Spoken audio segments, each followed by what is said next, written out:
Welcome, welcome, welcome. This is the Public Works Podcast. My name is Joseph Blackman. Today, got a real treat for you. Her name is Michele Chimienti, and she is the Assistant Deputy Director for Los Angeles County Department of Public Works. Michele, say what's up to everybody. Hello, everybody out there in Radio Land. My last name is Chimienti, like Chianti. I'm Italian and Puerto Rican, but I am actually the Assistant Deputy Director for LA County Public Works. I'm over their road maintenance division. Nice. So let's get into it. So you're over the road maintenance division. You're the Assistant Deputy Director. Let's talk about what your daily activities are. On a random Monday, random Tuesday, what is Michele getting her hands into? Actually, on a random Monday or random Tuesday, it's really what is Michele not getting her hands into. We're the largest county in the United States, Los Angeles County. And so because of that, we have a large workforce. So like I mentioned, I'm over the road maintenance division. And so I have over 450 staff that handle the miles and miles of infrastructure, roadway infrastructure that we have here in LA County, as well as bridges, center lines, drainage underneath our roadways, and maintaining access, doing diversions or detours, I should say, for different events as needed for the public, as well as keeping the public well informed of when we have road closures. So in my level, I'm actually over everyone. So I'm just keeping a pulse on what my staff are doing and making sure that I'm contacting with my management as well as with my strategic partners on what can I do to better facilitate and make sure that we are providing the service our constituents need and require from us. Sure. So 450 staff, that's a lot. That's a lot. But let's talk about your origin story. So was Michele always interested in roads and streets? Did you grow up with yellow paint and and gravel in your hand, or no? I don't have traffic paint running through my veins or anything like that, but I've always been interested in infrastructure. That's the one thing that I've, even when I first started, going through school and getting interested in what do I want to do for a career, looking at a massive dam, looking at a massive bridge, looking at, those type of infrastructures or a river, that always appealed to me. My dad used to be a maintenance worker for New York Housing. I'm from New York originally. And what he always impressed upon me was, hey, you need to go make a difference in people's lives. That's what he thought he did, and that's what I know I do now. And throughout my entire career, and that's something that I've always wanted to do. A book that I read very early on when I was still in college was The Control of Nature. Where you're going through and changing the course of a river to ensure that it provides adequate protection from flooding for the residents, or you're trying to make sure that our lovely San Gabriel Mountains, the debris and mud flow that comes off of there is being controlled so that residents can safely live where they're living up on the foothills. Or even I think one of the essays was also about, managing lava flow, right? To make sure it doesn't take out a village. I'm always amazed at what man can do with their ingenuity and how they need to coexist with Mother Nature. And so for me, growing up and coming into what do I want to do with my life, it seemed a natural fit to go into the engineering field. Truth be told, my first choice wasn't actually to be a civil engineer, which is what I am. It was actually to be an astronaut, aerospace. But once I got engaged in college, and I'm starting to expand a little bit more into all the different type of engineering branches there are out there, I found civil suited me the most. I love that big infrastructure that's here on that we use for maintaining society. And that appealed to me. And I actually, you know, being a part of a public works where you actually have your hands in every single different type of infrastructure you can for public, you know, this was kind of a natural progression for me, is to come to public works and actually to be able to engage in the different divisions that we have here. You have the ability to work on the water side of things. You have the ability to work on the road side of things. You have the ability to work on the environmental side of things. You have it all. So I figured, okay, this is my my goal. Here's where I'm at, and here's what I can do. Love it, love it, love it. So now we know when we start to populate Mars, who to call. Exactly. I'll be like, sure, I can do that. You know, I actually even thought about getting a pilot's license for a while too, and started going in that avenue. But do it, you know, do it. I don't know if people want me flying over their houses and stuff. Yeah, stay clear of Peoria, Arizona, please. All right, so Michele, let's say you're mentoring the younger Michele. You know, your younger self. You know, you just got out of, you know, wanting to be an astronaut. You're still super curious, still super interested in the space. But what skill set would you say helps you be successful at what you do today? Actually, you know, my one thing is, if you're looking at any type of skill set, and it goes across the gambit for anybody, any field, is to embrace change. You have to be adaptable. You know, we as human beings, our brains are magnificent, but they're always learning, and they're always learning new things. They're always getting excited about different things. And one thing I would talk with my mentees, because I do mentor here at the department, is, you know, be open to everything that life throws at you. And you're going to succeed when you embrace change and figure out, okay, I don't know if I would like that job right there, but if I try it, I might like it. But if I keep my mind closed to that, I'll never know. And then I'll have a regret. That's the one thing I hate. You never want to have a regret. Try everything, do everything as best as you can. And then you'll learn, and you'll figure out what you want to do and what you don't want to do.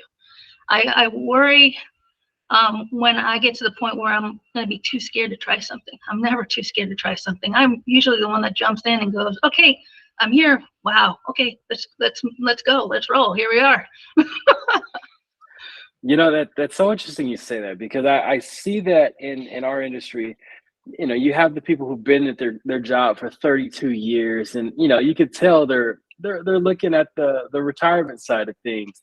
But then there's some guys you can tell they're 32 years in, they're looking at retirement, but they're still out there trying to, like you say, embrace change. And it's like so refreshing talking to people who are like, you know what, this new AI thing that came out, or all, you know, all this new tech stuff and all this, you know, these new internet of things is actually helping the industry move forward. It's not, you know, it's not all these millennials are always on their phones. Like, no, there's actually good stuff being done on mobile devices. So thank you for saying that. And that's exactly it. You know, there's so many different ways of addressing different problems. In the past, it used to be all pen and paper. Nowadays, we're much more efficient when we use a lot more of the technology that's at hand. And you have to adapt and change yourself to be able to embrace some of that.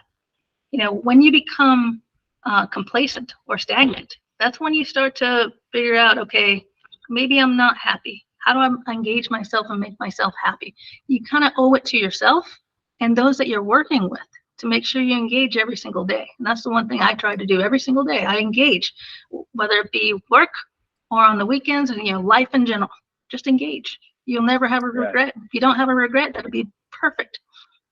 Yeah. Let's say we're talking, or there's plenty of other deputy directors listening now. What's Michele's like quick and dirty, you know, rule of thumb for an opportunity, like a yay or nay? Like something crosses your desk, like what goes through your brain to say, let's try it out versus no? Actually, for me, it's more of, you know, all the neurons start firing, right? You hear a problem, the neurons start firing, and you're trying to figure out, okay, what is the best solution for this problem? You know, I don't like no as the first answer. You know, as an engineer, sometimes your normal reaction is to be risk adverse, and we are by nature. But our brain is so magnificent. You know, when you get a problem, you want to find a solution. And that's my biggest asset that I always want to find a solution. I'm a doer. I thrive on making sure that, hey, this is a problem. Fix the problem. How are you going to fix the problem? Sometimes it's taking a step back and talking with your other engineers or your other partners and saying, how are we going to approach this so that we have the best outcome, right? And it might be that I say no to this portion of it, but yes to the bigger portion. And how can we handle that? You know? Yeah. Yeah. So you've been at this for a good amount of time, and I'm sure you've had some decisions that you made that probably didn't pan out the best way. So I need a story. It's story time. I need a story from Michele when something went wrong under your watch, what you did to fix it, and then what lessons you learned from it to apply to your future career. You know, I've been with Public Works for about 23 years now, and a lot of it's been in the field. And you're always, my biggest concern has always been making sure no one gets hurt, whether it be my staff, the public, myself. You know, I want to make sure that whatever happens, everybody is safe. And if something goes wrong, and things go wrong all the time, like you said, you have an earthquake, you can have a natural disaster, you can have a safety issue that occurs because someone is not paying attention, right? I've had, all of that and then some. Just recently, we actually had a really tragic event where people lost their lives because of someone running through one of our intersections here at LA County. What I do when it comes to those situations is I, as well as all of Public Works, will engage. We start to make sure that we get out there. We start to put the pieces back together. We meet with the community and we start to help them recover as fast as possible so that they can get on with their lives. And we examine what happened. And we have to learn from what happened. That's the biggest key. No matter what happens, take a look at it, digest it, and figure out what's your lesson learned. How are we going to prevent this from happening in the future, right? And how are we going to move on? Yeah. Speaking of like what happened, you and I met at the APWA Ice and Snow Conference in Omaha, Nebraska. I'm like, what Omaha, is the Nebraska. county of, yeah, like what's the county of LA doing at a snow and ice conference? So tell us why you were there, and then like I guess what problem you guys have to solve in regards to snow and ice. Okay, well, we've been having some extreme weather events. I mean, that's the case that's happening across the world. In LA County, it's no different. This storm season that we had a lot of snow. And you're right, everybody over in Omaha was like, why is LA County here at a snow conference? Well, we had in 24 hours, 7 feet of snow hit some of our mountain areas. And it's not something that we would normally encounter in a normal storm season. And we have, like everybody in the industry, we have a lot of people that are moving on in their careers, a lot of people coming into their careers, and we have a lot of turnover that's happening all across the industry. But when you have that type of situation, you have a lot of new people that come in and a lot of new technologies that's out there and a lot of new infrastructure benefits that you can have. So we said we need to learn and address the situation and see what we can do, see what the industry is doing for snow. Since we don't get it very often, we're not the experts yet, but we can be. And we can make sure that when an emergency like that happens in the future, we are better prepared. And that's what we sent, a little contingent, myself and 3 of my staff. I had a supervisor, I had a crew leader, and I had a operator for my equipment. And we went to learn, and we went to engage with those people that actually have done this work day in, day out in Omaha. And it was great. It was great to actually start to see what the industry has and what can we use on our side. Every place is a little different. LA County is no different than that. Some things that might work in one county might not be acceptable for me here in LA County, depending upon regulations or what have you. But we wanted to have our eyes wide open. We actually resurrected a piece of equipment from 1954 to address some of the snow that we had because it had been so long since we had something of that extreme. That equipment had actually been sitting for quite some time. And we were able to resurrect it for a while and get it going. So one of the things, like I said, yeah, we were kind of a little bit, not getting laughed at, it would be the wrong word. It was when we introduced ourselves and then you hear a little chuckle go through. But then when we start to engage with everybody, they're like, okay, LA County's here trying to be proactive. Yep, that's what we were trying to do. We're being proactive because we know that when something happens, we're going to be a mutual aid for some of our neighboring counties, but we owe it to our residents to make sure that we're prepared for them. Love it. Yeah, that's a good point. So you've been at this for 23 years. I could tell you understand a good portion of it. And you have that empathy. You speak of the community members, like you're serving Yes. them. But how do you serve your own brain? What do you do intentionally, proactively that keeps your sword sharp? How do you get better year after year after year after year? A lot of what I do for myself professionally is I will attend those conferences. I will engage with like-minded individuals in the field that I'm in, and learn from them. I also do mentoring myself, so that I keep a pulse on the next generation coming up and hearing from them and learning from them, right?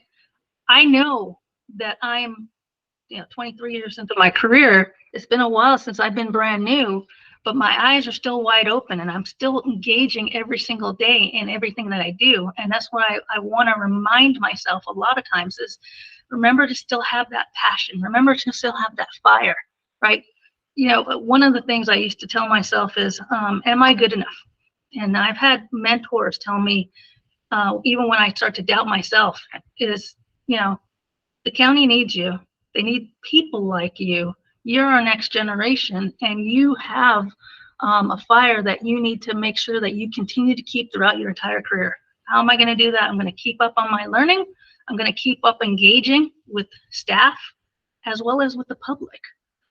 Like I said, it runs in the family. I have a twin sister who works for LA County. She's also a public servant as well, like me. My dad used to work for New York Housing. It's like a family affair to be engaged in that type of work. But it's something that deep down I know it's needed, and I want to be the champion of our communities. That's one of the reasons why I chose this. I used to work in the private sector for a short period of time, and I chose to come back to the public sector because I was like, why would I want to work on some small project when I can work on something grand, some big infrastructure that I know it's going to be mine, and I'm going to be able to actually make sure it does what it needs to do or improve it, right? And that was something that was exciting to me, and that keeps me coming in every single day. Sure. Let's talk more about the mentoring side of things. Let's get some advice to, let's do both. Let's do a youngster. They want to mentor, but they just don't know how to navigate those waters. They don't want to walk down the hall and go, hey, can you be my mentor? And then also give some advice to somebody who's seasoned in the industry to pick and choose and kind of put their arm around a youngster and then feed into their life, so into their career. So what would you say to both? Actually, for the brand new ones, as they're coming into their career, whether it be our county department or even in the industry, you will find people, supervisors, managers, whatever it is that you respect because of how they hold themselves.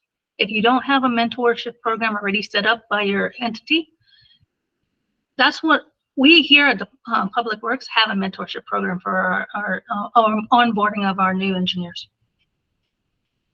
But I also work with the Women in Trades Advisory Council. That's for women in trade situations, right? There's not very many women in the trades. So we discuss, how are you going to mentor? How are you going to get more women involved? How are you going to make sure that they stay happy, or they get they get what they need to make sure that they advance in their careers? So what I thought with myself when I was coming up there the ranks is, I got a mentor, but I also wound up talking with supervisors that I've engaged with during my career and said, I want to start talking to them. I never had a problem approaching someone that's a higher level position than me.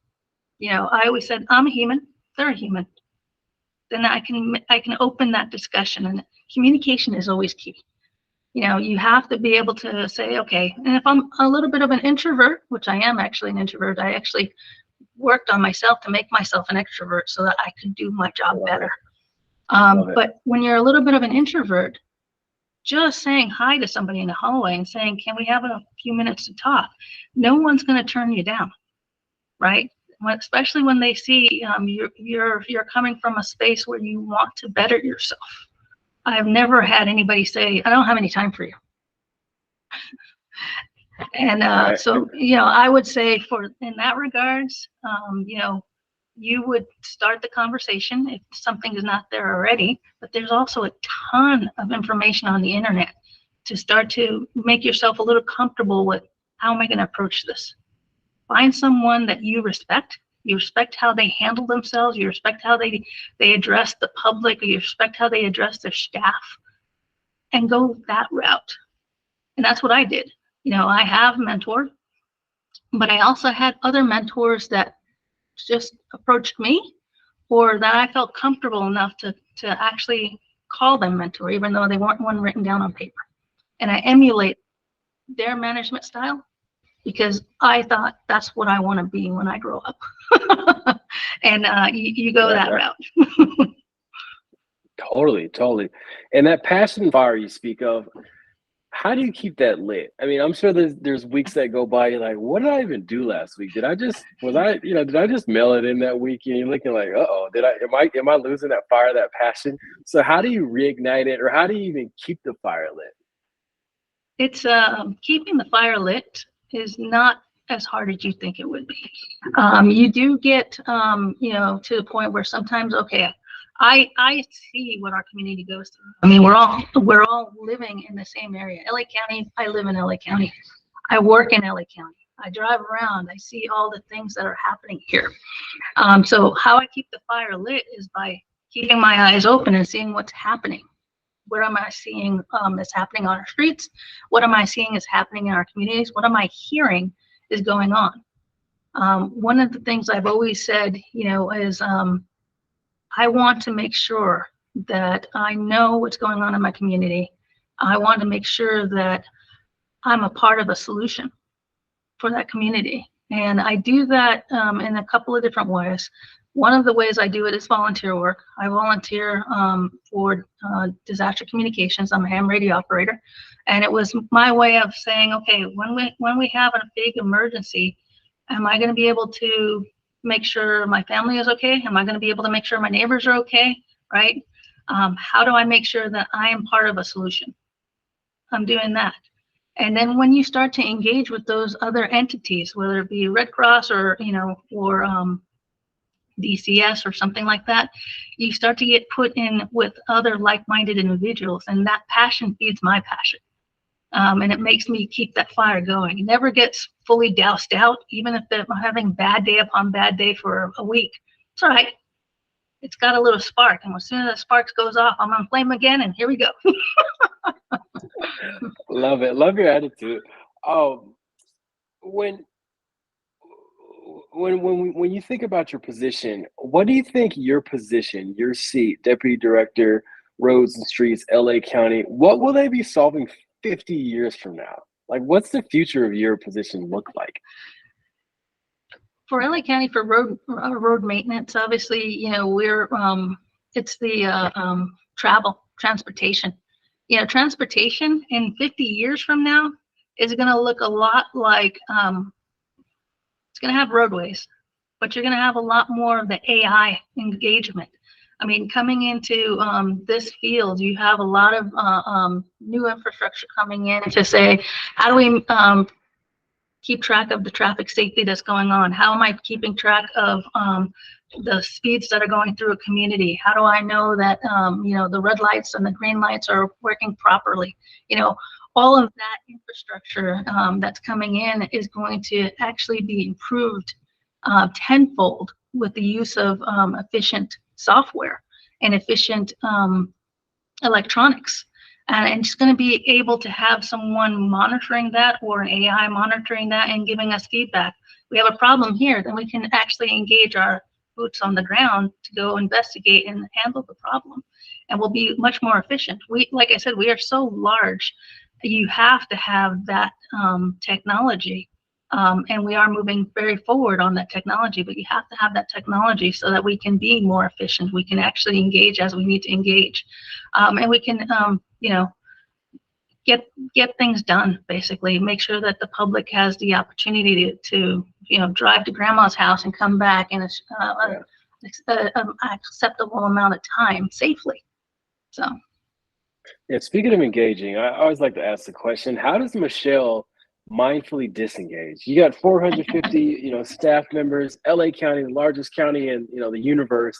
How do you get away from it all? How do you, you know, mindfully step away and go, you know what, let me clear my head? Well, we're in LA County. You know, LA County, and like I said, I'm from the East Coast originally, but LA County has a few things that I really love about it. You got the mountains and you got the ocean. And so for me, it's nature. Nature grounds me completely. And so I go for normally, and I just had knee surgery, so I'm not hiking right now, but normally I go for hikes. I go for walks every week. You know, I get out and see nature. I also go walk around the different communities. I like exploring new things. So for me, it's engaging with friends and family and letting Mother Nature ground me. You know, it's the other thing I do, and I know my staff will tell you, I do competitive sport.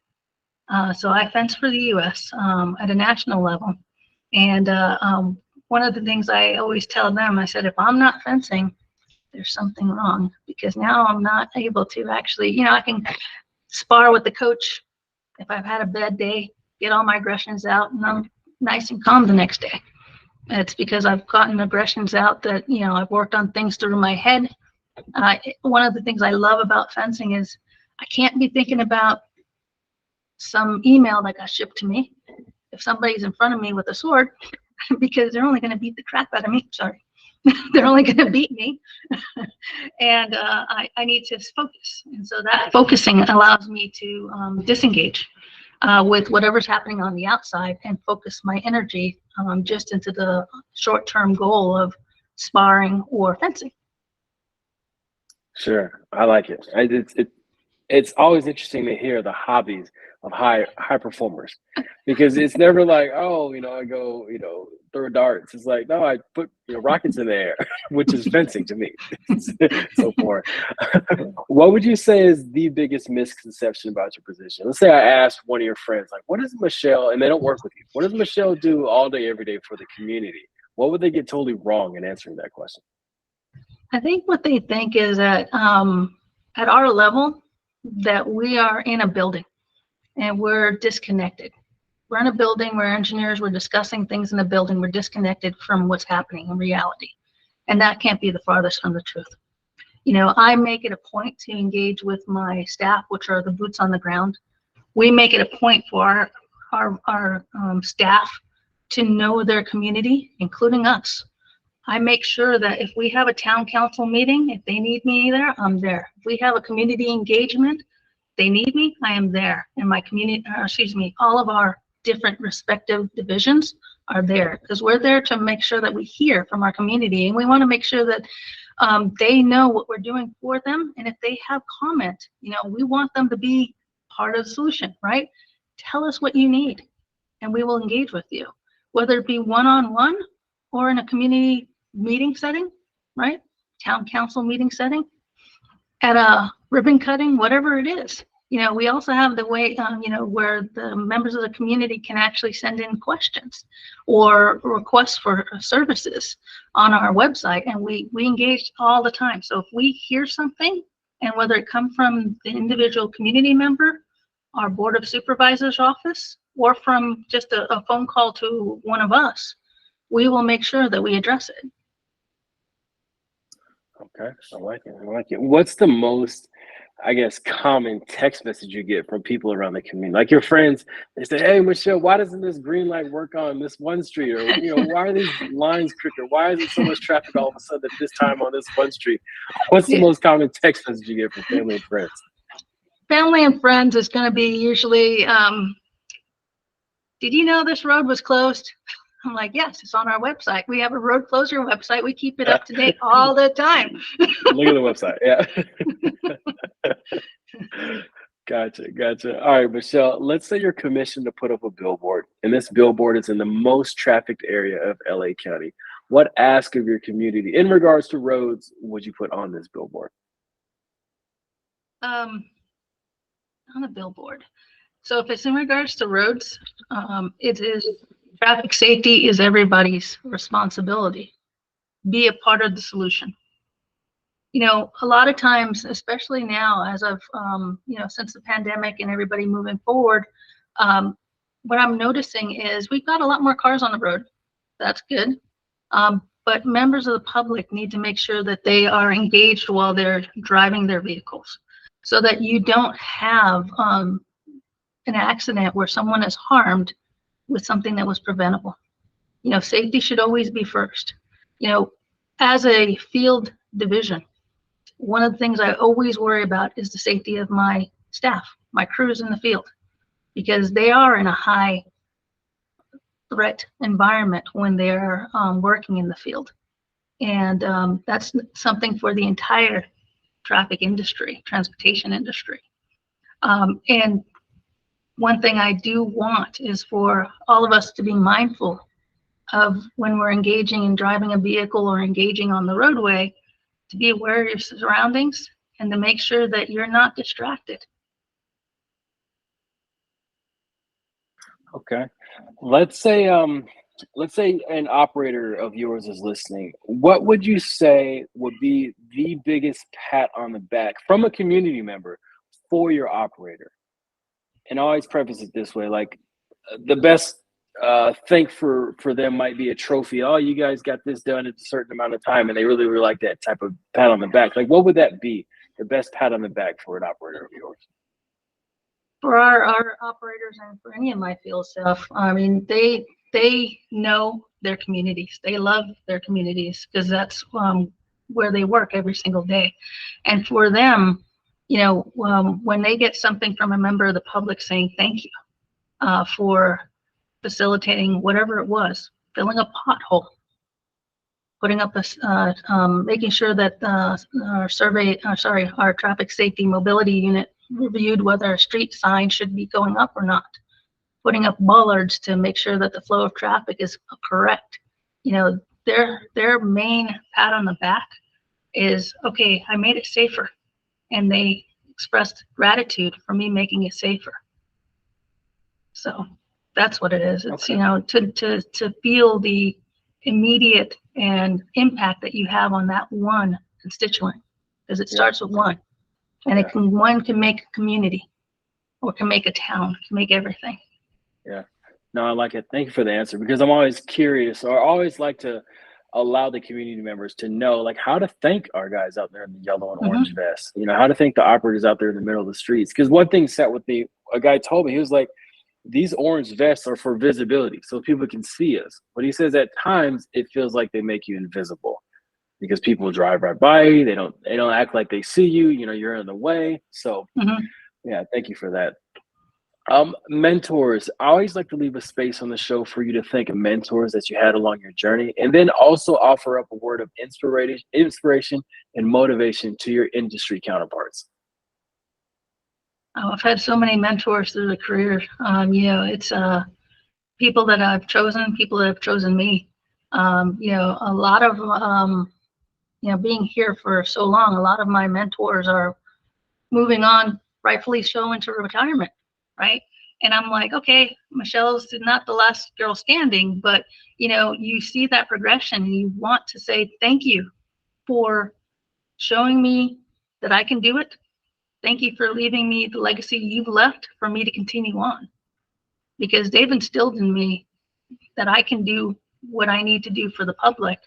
And they've instilled in me the that little spark, that fire that I can look back and say, I want to make him proud. I want to make her proud. And I'm going to do that every single day. So yeah, I've had a number of mentors, you know, throughout the career. Started off in our water resources division, which is now called stormwater engineering division. and I had Chris Stone as a division head there. And like I said, when I was a little CEA, civil engineering assistant, starting off with the county, I had no problem walking over and talking and saying, hey, can I talk to you about this? I want to try this new section. What do you think about letting me go over there? And he'd do that. But also, if he had an operational need, which did happen, he switched gears and said, you know, I know you want to go into hydrology. However, I need you in dams, on dam safety. It's not hydrology, but it's dam safety. Try it out. And if you don't like it, we'll talk some more. I loved it. Even though my head said, no, we said hydrology. I got there and I was like, this is great. That also opened my eyes. Even though I think I know what I want, something else might be better, right? And that was great. Yeah. Love it. Love it. All right. Let's say I'm coming to town. I'm coming to your area of LA County. Not sure exactly where it is actually. Whereabouts? I live in San Gabriel Valley. San Gabriel. Okay. Let's say I'm coming to San Gabriel Valley, kind of between you and your office. And I text you ahead of time. I'm like, Michele. And actually, I'll be out there in about 3.5 weeks. So this is actually good. So cool. I'll text you ahead of time and say, hey, Michele, where can I go to get the best burger? Where would you send me? First of all, I would say you're coming to LA County, the most diverse county in in the States, and you want a burger. All right. Come on. I would say right. open your mind. Food you want. We got so many other ethnicities. Try something else. For me, what you got. There's a small little hole in the wall Malaysian Singaporean place called Borneo. And it's the different, laksa, which was a soup, a spicy kind of coconut soup that I like. We're also coming to LA. So if you're coming to LA, California, you do need to probably do an In-N-Out burger because everybody from the East Coast of my family is like, that's all they want. In-N-Out burger. But I would say go for a small mom and pop. You have such a diverse community here. You can have a different type of food every day for years, right? And explore. I had a friend of mine, because I do eat burgers, but not too often. And he said, there's I think it was named the #1 burger in the States. And he said, you should, try that burger. I think it's over on Santa Monica or something like that, over on that side. And I said, okay, but if it was up to me, I would say, hey, go for something different. Go for something like Lebanese, go for something like Singaporean, go for something like Japanese. The world is your oyster when you're here in LA County. I would say try it. Love it. Love it. Thanks for the advice. All right, Michele, thank you for hopping on the podcast. Thanks for sharing your wealth of information and knowledge with us. To all the listeners out there, make sure you share this with somebody who you think needs to hear it. Michele, any final words before we get out of here? Any shout outs, whether it's personal instances coming down the pipeline or, city department instances you want to let us know about? Well, for our LA County, if you want to know what's going on in LA County, we have a lot of social media, Instagram, Twitter, Facebook. If you want to know what's going on here, I would say start to engage on those social media from LA County, and you'll be in the know. You're going to have where we actually go through and make sure that anything that's happening with any of our respective board offices are transmitted with also our sister departments, fire, sheriff, park and rec. So that's where you're going to find, hey, if I want to do something, what's going on in this portion of LA County? What's going on over here? Oh, do we have a ribbon coming up? Do we have new infrastructure coming in? What's going on? That's where I say, if you're just coming to LA County, take a look. You'd be surprised at what we have. And we're all about making sure our members of the public and our constituents are kept appraised of everything that we're doing. We're trying to be as transparent as possible, and we're trying to make sure that we are part of the solution for them, and we want to make sure they're part of the solution as well. Love it. Love it. Michele, thank you for hopping on the show. Again, listeners, make sure you share this with somebody who you thinks needs to hear it. Share this with somebody in LA County who they might be complaining about the traffic or the whatever. But it's just like Michele said, it's on the website. You'll be able to see what roads are shut down. So, Michele, Well, once again, not just the roads that are not just the roads that are shut down. You'll be able to see where you can go to get any part of this county and explore every part of this county. Oh, okay. I like it. I like it. If not, call Michele. She's got food recommendations for you. Perfect. But Michele, thank you for hopping on the Public Works podcast. And the listeners out there, thanks for tuning in.